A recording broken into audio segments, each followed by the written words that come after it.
Types of T cells. So total there are 4 types of T cells. First one is CD4, also known as helper T cells. Next one is cytotoxic T cells, also known as CD8 cells. Next one is suppressor T cells, and last one is memory cells.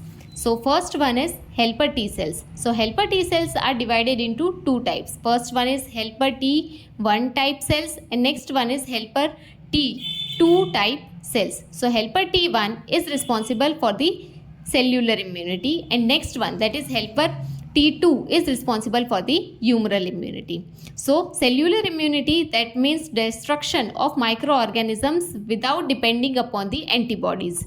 And next one is humoral immunity, that is the production of antibodies for the destruction of microorganisms. Now first one is type 1 helper T cells, that is responsible for the release of interleukin 2. Now this interleukin 2 is responsible for the proliferation of helper T cells. And next one is, it is also responsible for the release of gamma interferon, and gamma interferon is responsible for the activation of CT cells. CT cell, that means cytotoxic T cell. Type 2 helper T cell is responsible for the humoral immunity, that means first activation of B cells, after that proliferation of plasma cells. Once the proliferation of plasma cells occurs, that will result into production of antibodies. Once the antibodies are formed, they are responsible for the destruction of microorganisms. Type 2 of T cells, that is cytotoxic T cells or CD8 cells.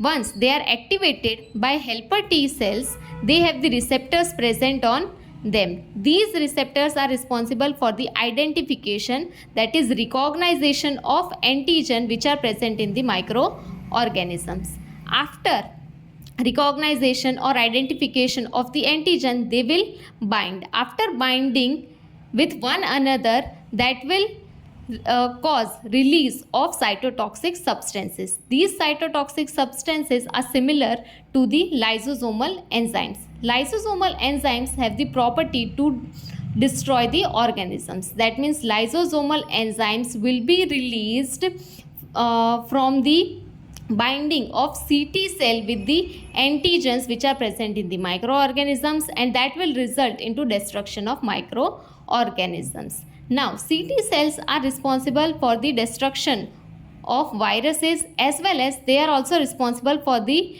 destruction of tissues which are affected by the virus. That is why they are also known as killer cells.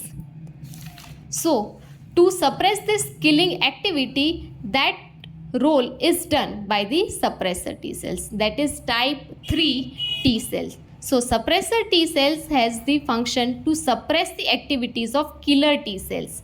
Why? So that is because for the prevention of destroying the body's own tissues. Last one is memory cells. So memory cells are present in the lymphoid tissue and not in the blood. So after that, when the same organism enters in the body for the second time, M cells, that is memory cells, will recognize them, will identify them, and that will result into activation of T cells, as well as activation of helper T cells, as well as activation of cytotoxic T cells. Once both of these cells will be activated, and they are responsible for the destruction of organisms.